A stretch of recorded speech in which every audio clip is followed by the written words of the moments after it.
That is a forest where the Germans had munition and bomb storage, and we are going to explore it right now.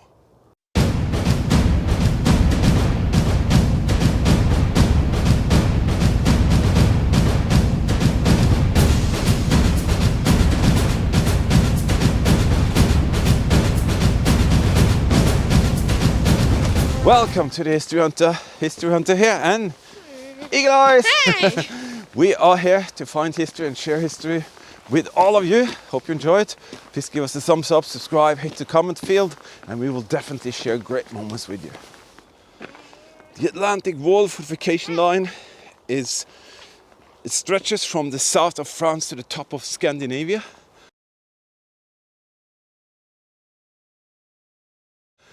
And it contains thousands of structures, thousands of features, and this is one of them.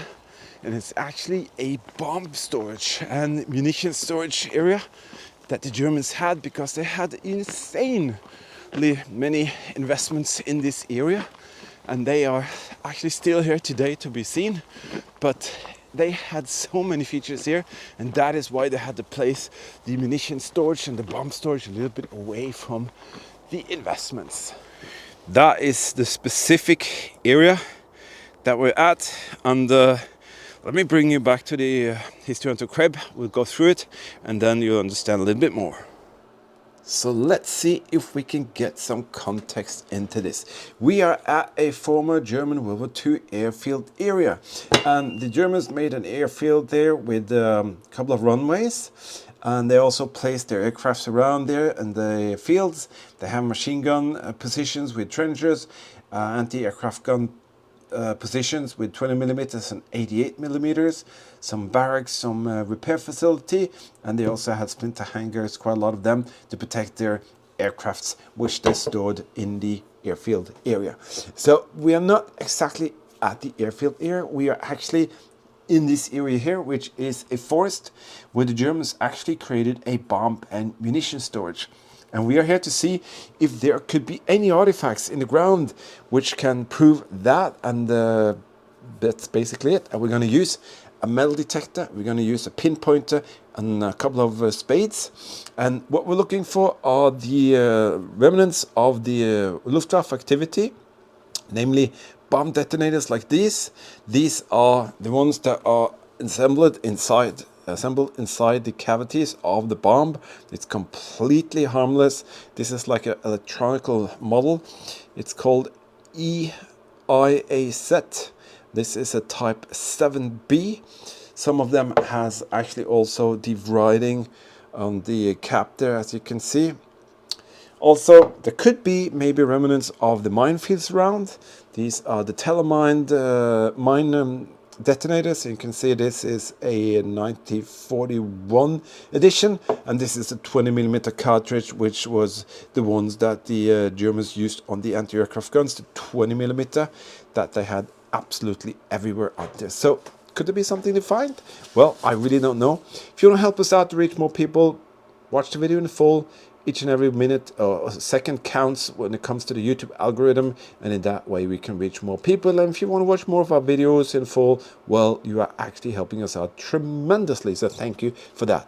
But let's continue. Let's see what today is all about. So we are basically coming in from here. First we're going to see what these two features are, because they look like they could be some kind of loading ramps or something.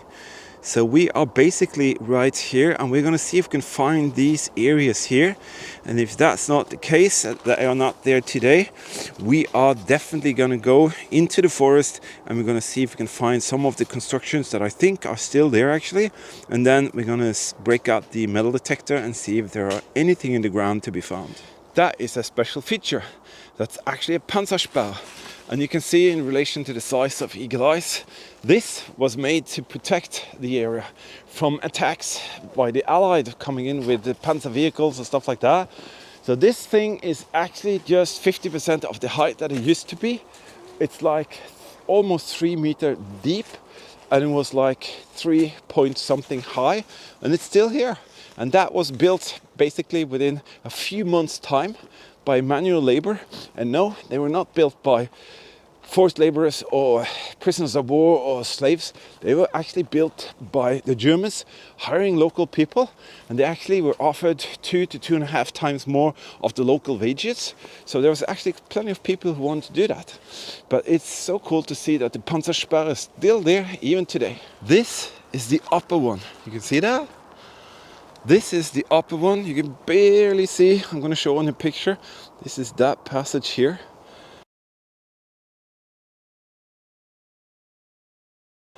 But it's nothing.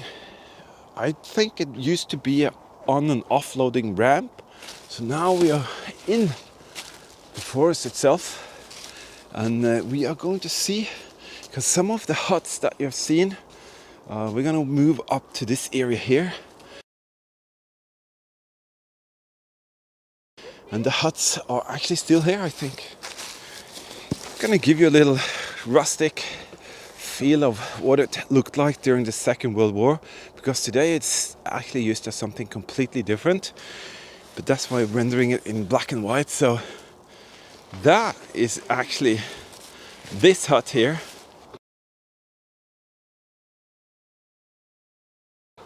and they're made in concrete, not wood, and there's a reason for that. Why? And that is because they had munition inside, and they were not living quarters like they are today. They were actually munition storages and structures. And there were also barracks in here. I'm going to see if we can find some of them. But we're just basically going to see if we can find as many of these structures as we can, follow around in the path in the forest, and see if there are some clues of what took place there. Eagle Eye is guarding the perimeter. The Germans also had what we call rolling storages. They had some wagons. Let me see if I can find a picture. And through these wagons, they could roll by horses, actually, the wagons around in the forest. So they had small pockets. So they rolled the wagons in here, but they had like 15, 20 of these cutouts, and they were spread all over the forest. And what they did, they took and placed them one day at this position, and then next day they dragged them over there, and then they dragged 2 of them over there. So they had a continuous roll of positions to put them in, so the Allies couldn't bomb the whole area because it was too big, and they never knew exactly where the bombs were. They get some information from the locals who were kind of in the area, and they said the bombs are at this place, but tomorrow they wouldn't be there, they would be somewhere else. So ingenious way to protect their investment in the bomb storages. All right, another black and white rendering for you. That is the second one, and it's specifically right here in this photo. And it's amazing to be able to stand here and see those structures still here, a little bit modernized, made to be kind of living quarters, but nevertheless absolutely fantastic to see that they're still here.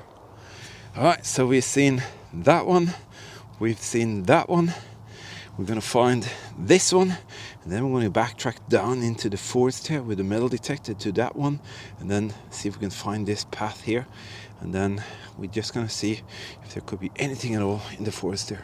Very cool. Eagle Eye spotted something that I just passed it, I didn't even see it. See here? This is actually a running trench, what we call a splinter trench, and it's starting to snow now. This is a trench in the terrain that was just cut out like a little indentation, and the point of it was to be able to, if you were a German soldier serving here and there was an air raid attack, you can just run and find one of these trenches that cut into the terrain. It was like 1 meter, 1.2, 3 meters low. And it was not a fighting position, actually. It was more like a save your life position. So you can jump into it when the shrapnels and all of the bombing activity was gone. Then you can kind of come out of it and continue your life in a way. And this comes actually over here, and I can see it passes through the terrain. And there's actually a little split here. It goes that way. And that is cool. I didn't see that. Very well spotted, Eagle Eyes. But you can see this area is pretty big. Nice little forest. You can see the sun is breaking out up there. But believe me, it's freaking cold. It's like -4 Celsius. But hey, pretty nice place. Alright, we broke out the macro multi-cruiser. fantastic versatile machine. If you ever need something that really works everywhere, I can highly recommend that. And I'm going to use this little sniper coil just to get in between the roots and stuff. We're going to use this 4-tone program if it's possible to go really deep. We have a couple of digging tools, and Eagle Eyes has a little pinpointer which works in this way here. You just have to turn it on away from metal, and then boom, it gives off the signal. So we're going to see if we can find anything whatsoever here from the activity of the German munition storage. Very strange, like 10 minutes into this, and not one single signal. That is very crazy. Very often it will be around boulders. If they had a trash pile or a spot they wanted to get rid of something, it will be around like rock like there. But so far not one single signal.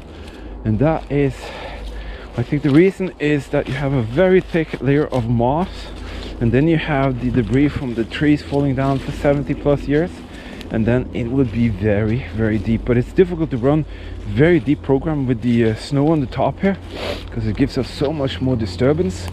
So I'm not sure what to say right now, because I didn't expect there to be nothing. Okay, I'll do my best. Just continue. Okay, let me see.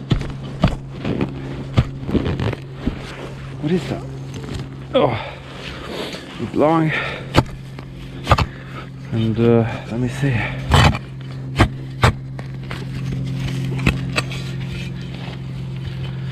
There we go. Okay. Could be a barrel for a machine gun. No, I'm just kidding. What on earth is that? Yeah, it is just some kind of metal pole. My first guess would be for the barbed wire fence systems. This is quite a bit away from the first little hut I showed you. Alright, it's not too deep as well, so could be more than. Got something pretty big going on down here. Eagle Eyes pulled it out, or at least trying to get it out. Oh, what is that? That is so big. Let's lift it together like that. Let's put it a bit further up here. Can you lift it in the back there? Put it there. Wow. Looks like, what does it look like? A cross. Actually looks like a cross. Let me see, there's a T there. That is big. We need something here. Yeah, should have been something there, then it's a cross. Absolutely ridiculous, this big. I guess that is nothing civilian, that is something that the Germans had here. But for what? I haven't got a clue. You see these trees here, by the way? They were here during those days as well, just much smaller. And they are still here. They are gigantic. There are some small squirrels up there dropping down stuff on us. Alright, let's continue and see if we can find some more. Alright, we're just close to a little rock here, and Eagle Eye is freezing his gloves onto the, yeah, look here. it freezes rock solid to his gloves. See here? He's got something going on down here, he says. Okay, what do you think you have? Don't touch, don't touch. I'm not gonna touch. Okay, I think I see some metal there. No, that's just wood. Do you know what signal it was? Was it like 50, 60 or something? Oh, I can hear something. Okay. So I heard something here. That is a stone. There's a rock. Found it! Do you see it? Bullet.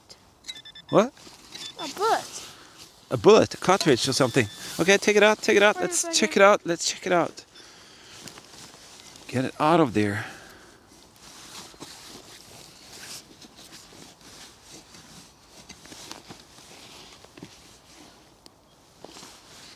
Oh, I can see it, I can see it. Oh, wow.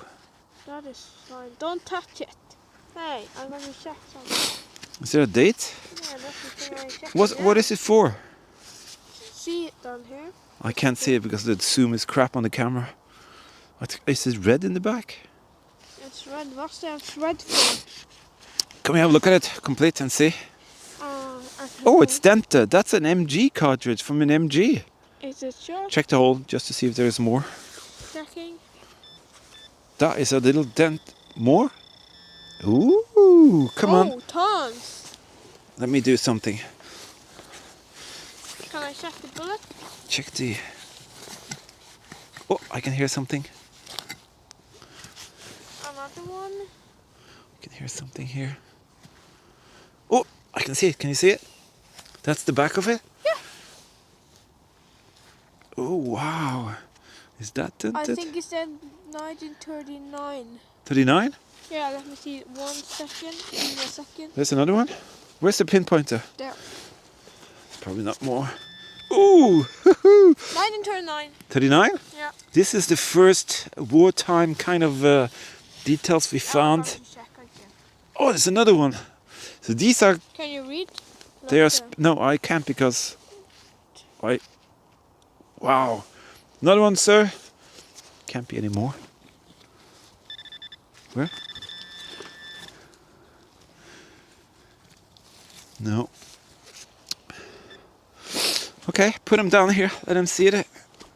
Put it on here. It says 1939. 1939. Wow. So one of them has been dented. That could have been fired by a machine gun. And these are not dented, but they look very, very nice. But this is brass, so it will last a very long time. And since it's 1939, it's produced very early in the war, so you know it doesn't. It's not made in iron or steel, so it doesn't corrode that much. And that is a beautiful find here at the German Luftwaffe munition storage area. This is so cool. Yeah, maybe a soldier sat right there at that rock, fired his rifle, and he was kind of fired up. Most likely he would fire up there in the sky, because that's where the Allied will come in. We got something interesting here. Looks like a really nice machine part. See here, it's like a square there, square going down there. This must definitely... Oh, scheiße, it's very big. I was thinking the end of... Bomb. No, like the end of a typical barrel or something from a bigger... I don't think it'll enter a bomb. Okay, we are definitely gonna dig that. That's gonna take some time.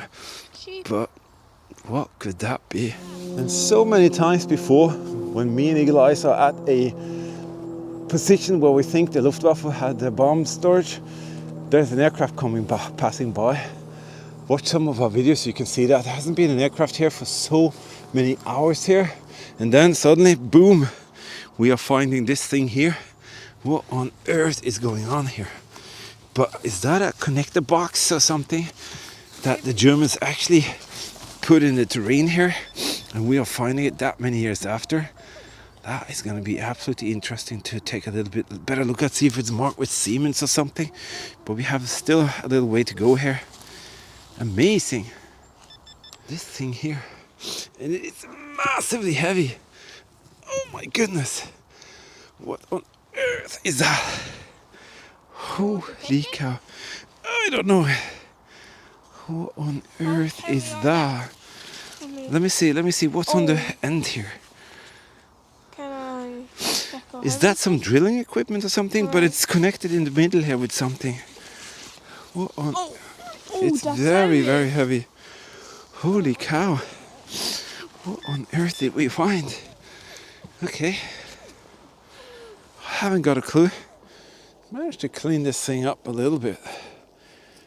Very, very strange. This looks to be like a drill bit that you drill into rocks. This thing here is completely hammered flat by a hammer, and it kind of can move inside there. This is a hollow, and you can see, first I thought it was like a gear lever functioning kind of box thing, but it's not. I haven't got a clue. If anyone has a clue, let me know. This is basically what it looks like. Very strange. There you go. I think we did find a connection between the German WW2 airfield, the munition storage. Well, only munition we could find was those empty cartridges from the 792 weapon. Was either a K98 rifle or maybe a MG. But, you know, we didn't find the bomb detonators or the mine detonators or the huge bombs or whatever. We found that earlier before in this area, because there's another place that we're going to show you, which is very, very interesting. And I think you're really, really going to enjoy that. It's a much larger compound, and we already found something there. So we're going to show you that later. But I think we found a little connection, and I'm happy with that. And for us to go out and do this, it's an honor and a pleasure and a privilege. And if you want to support us to go to more locations and find more positions like you see here that we did today, well, we have this little super thanks feature. That's the opportunity to help us out, to get some gasoline into the fuel tank, go out and do more and find more and explore and share even more than we do already. Thank you all, our Patreon team members. Thank you all who donate on the PayPal thing. And I want to say massive thank you to all of you who subscribe, or if you even watch our videos in full. Each second actually counts, so thank you for that. I will definitely see you out there in the very next adventure. Until then, please stay safe, keep smiling, and we will see you later. Bye bye.